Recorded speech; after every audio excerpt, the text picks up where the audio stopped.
Hi again, folks. In this video, a Jack Eichel trade, an off-the-charts trade coming up.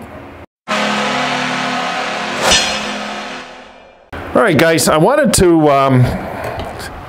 while I'm speaking with you, I wanted to do a Jack Eichel trade because I know you guys enjoy those, and I wanted to do a realistic one that I think is more than realistic, actually. And I was fair in the deal. Before I flip the board, I was fair in the deal. And I didn't overdo it at the same time. I think it's a realistic deal, actually.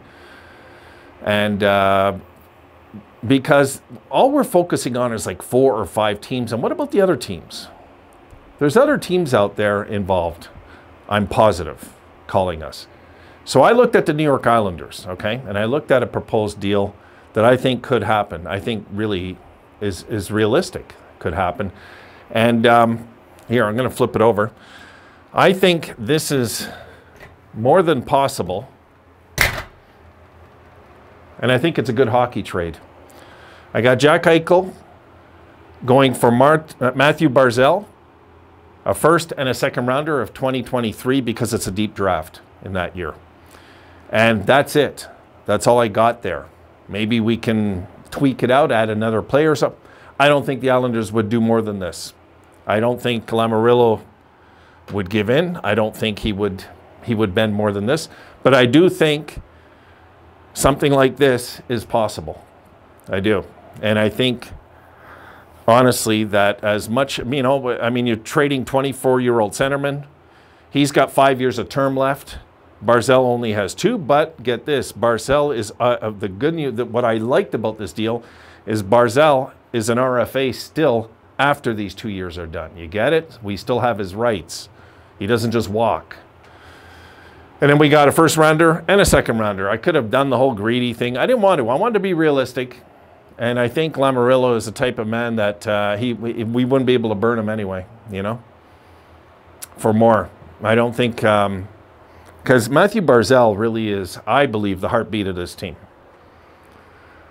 But I don't think Barzal is going to stay there. Maybe after, he might just sign another bridge here. He might sign a little deal, you know what I mean? He might just sign a 1-year deal or something till he's UFA, because the Islanders are getting older, guys. And I think Barzal knows it. And he doesn't want to be part of a whole retool, rebuild, or whatever they're going to do. Because if you go look at the Islanders, all in their 30s, the time to win is now. And they came close in the playoffs. They really did. I mean, they came close. And maybe a guy like Jack puts them over the hump next playoff. Who knows? So I just wanted to throw up that little video. I think this is realistic. It's probably a little less than we want to get. But I think it's also realistic considering the whole neck thing and, you know, like right now, this freaking injury. If we would let Jack take the surgery, we probably could get more. But right now, you know, and I think this would be hilarious if he wound up on the Islanders against the Rangers for the next decade or whatever, you know. I think it would be funny. So, and I think Eichel would be a good fit in Long Island. I do. I think he'd be a really good fit there, more than even the Rangers, maybe, you know, because he would be the face of the team very soon. Very soon. In the next few years, he'll be the face of the team. So it'll be appealing to Jack. And I think Barzal also is, he's had his differences in Long Island, you know? He has. I mean, I like the Islanders. If I was going to say I have a second favorite team, it's them.